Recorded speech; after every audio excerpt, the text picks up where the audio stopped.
Buenas noches, mi nombre es Saray Blanca Quispe Oliva, soy estudiante del CEPIES. En esta instancia voy a defender el trabajo acerca sobre las inteligencias múltiples en la educación superior.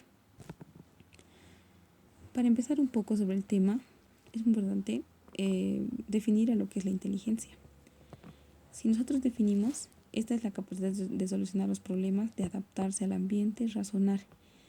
Esas características como la solución de problemas, el de adaptarse, el de razonar, distinguen a las personas y nos brindan un lugar en la sociedad. Es importante mencionar que a Albert Binet, que fue uno de los pioneros en tratar de medir lo que es la inteligencia, ¿no? Ahora, según vemos, la palabra inteligencia tiene su origen en la unión de dos vocablos latinos, inter, que significa entre, y eligere, que es escoger. Entonces ahí mismo su significado es escoger entre y nosotros tomamos la mejor opción, ¿no? Si vemos otras definiciones, podemos encontrar ahí a uno de los pioneros, como habíamos mencionado anteriormente, que es Binet, que define lo que es la inteligencia como la aptitud para aprender y como forma de comportarse. En ese caso, el niño inteligente, el que obtenía buenas notas en la escuela. Así lo definía Binet, ¿no?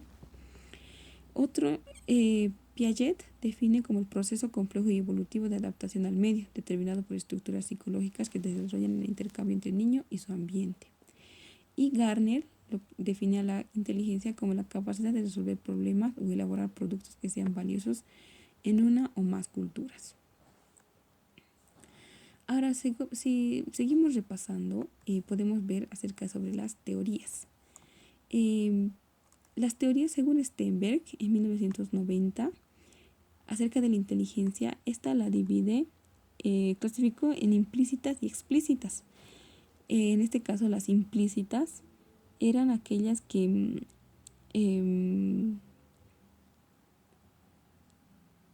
las elaboradas por las personas que no han, o sea, es aquellas que son elaboradas por las personas que no han sido investigadas, en modo que sus afirmaciones no tienen ningún respaldo científico, o sea, era lo que la persona definía, ¿no?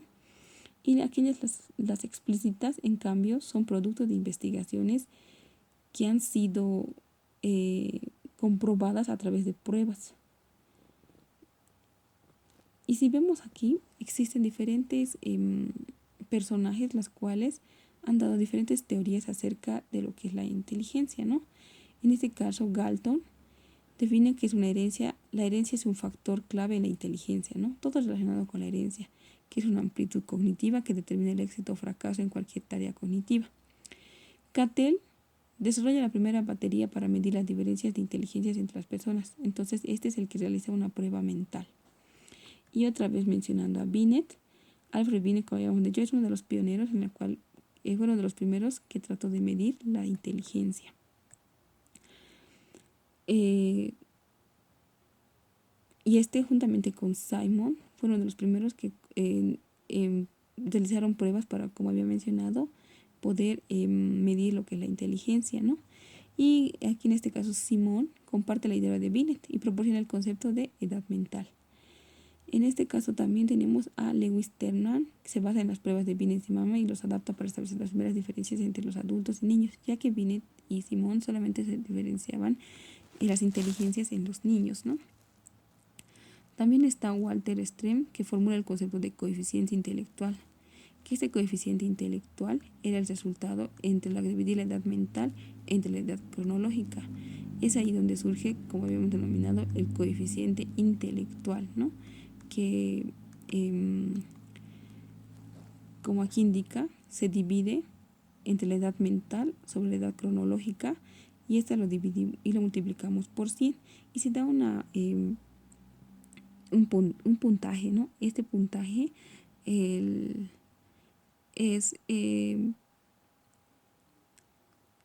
ese puntaje se clasifica, por ejemplo, se considera un coeficiente intelectual de 100 como estadísticamente normal, pero siempre hay una variación de más 15 o menos 15. En este caso, el rango de lo normal de un coeficiente intelectual se encuentra entre 85 y 115. Es así que también hay una clasificación que se le da como había mencionado, el coeficiente intelectual normal es entre 85 y 115. Una inteligencia superior es entre 115 y 130 y un genio es más de 130. Así también, como hay una parte superior, también hay la parte inferior donde se clasifica al retardo mental. Como el límite o borderline es un coeficiente intelectual de 70 a 85, un leve de 55 a 70, un moderado de menos entre 40 y 55, grave o severo de 25 a 40 y profundo de 25. Es por eso pero que hubo controversias de acuerdo a esta clasificación, ya que aquellas personas que se le tenían un coeficiente intelectual menor a 25 se le denominaba como retraso mental, ¿no? Y este retraso no era muy bien visto, ya que se lo tomaba como discriminación. Si nos entramos un poco más profundo al tema de las inteligencias múltiples, en este caso Garner postula que existen 8 estructuras independientes localizadas en diferentes zonas de nuestro cerebro, que nos posibilitan elaborar productos y resolver problemas, teniendo en cuenta los potenciales desarrollos personales. Así, entre estos se encuentra lo que es, y si desglosamos cada una de estas, vamos a tener la inteligencia, en este caso a la visual espacial, que abarca la capacidad de formar e imaginar dibujos de 2 a 3 dimensiones. Es así que es la habilidad de observar el mundo y los objetos desde diferentes perspectivas, ¿no? Esta inteligencia se menciona que se encuentra en el hemisferio derecho y demuestra ser más importante, ¿no? Ya que aquellas personas que hay una lesión en la región posterior del cerebro pueden tener algunos problemas en el cálculo espacial. Si nos vamos a la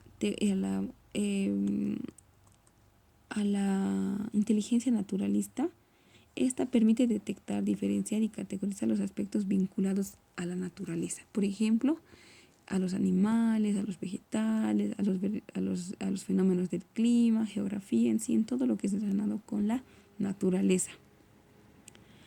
Esta inteligencia fue añadida posterior, ya que al principio Garner solamente postulaba 7 inteligencias, pero esta se incluyó posteriormente. Fue la 8ª inteligencia que se la incrementó Garner, ¿no?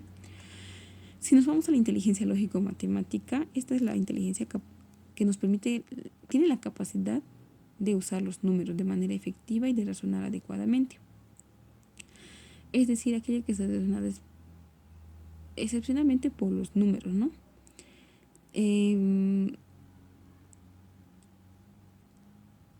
Es decir, que esas personas que potencian la inteligencia lógico-matemático son buenos calculando, así realizando cálculos matemáticos, el razonamiento lógico.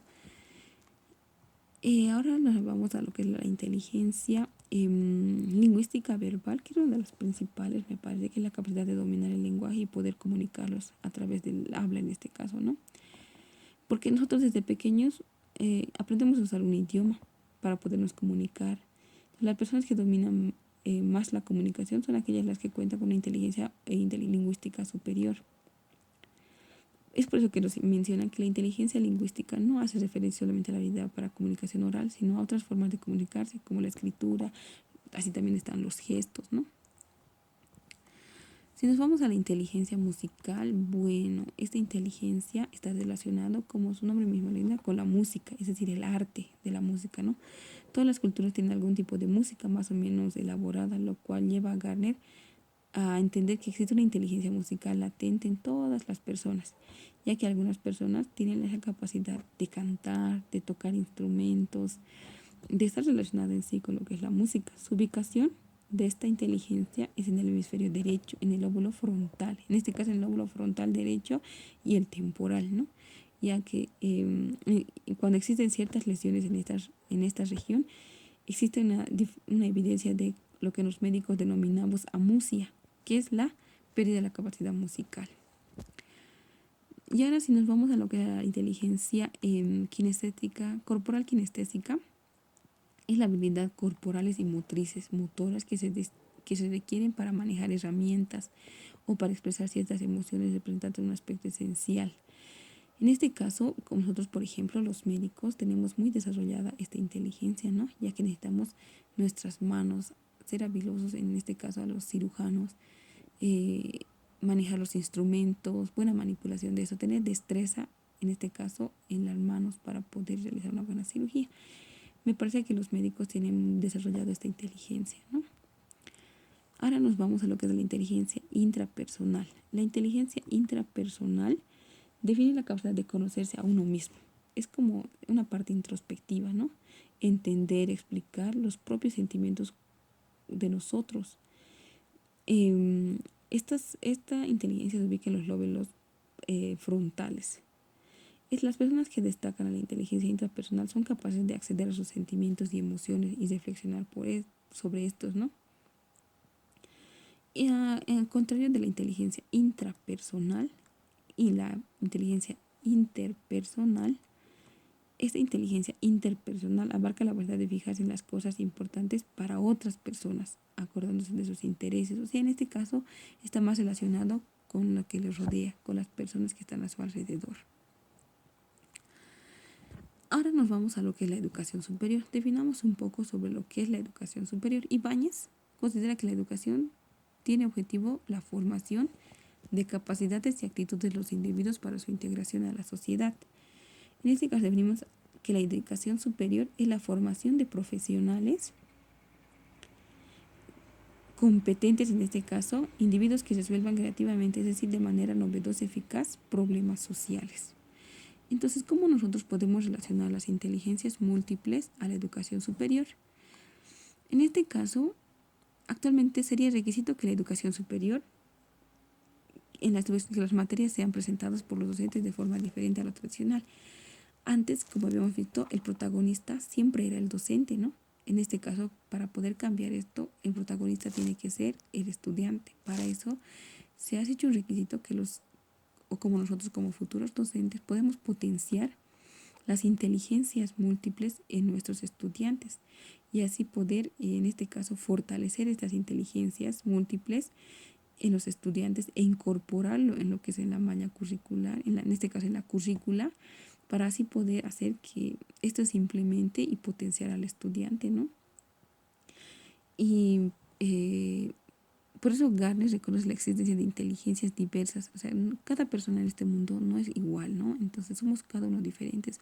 Cada uno podemos tener diferentes inteligencias desarrolladas. Y es así que de esa manera podemos nosotros, como había mencionado, introducir a la currícula y tener unas mejores estrategias para el proceso de enseñanza-aprendizaje y así nuestros estudiantes tendrán un mejor desempeño en la parte profesional. También se propone estrategias didácticas en las inteligencias múltiples para potenciar en este caso en la educación superior.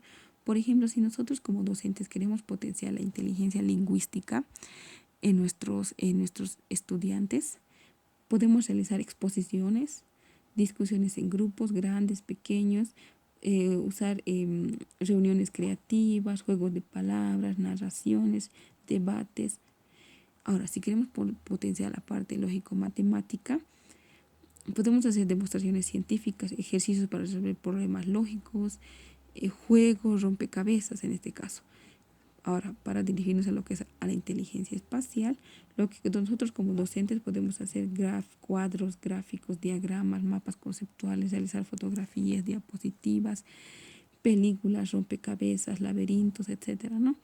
Ahora, si nosotros queremos potenciar la inteligencia corporal kinestésica, podemos hacer excursiones, uso de imágenes kinestésicas, usar actividades físicas, uso del lenguaje corporal, dramatizaciones, danzas, ejercicios.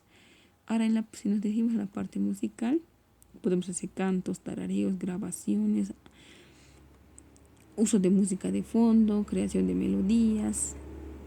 Para la inteligencia interpersonal, podemos realizar grupos cooperativos, mediación de conflictos, juegos de mesas, reuniones creativas, participación en la comunidad.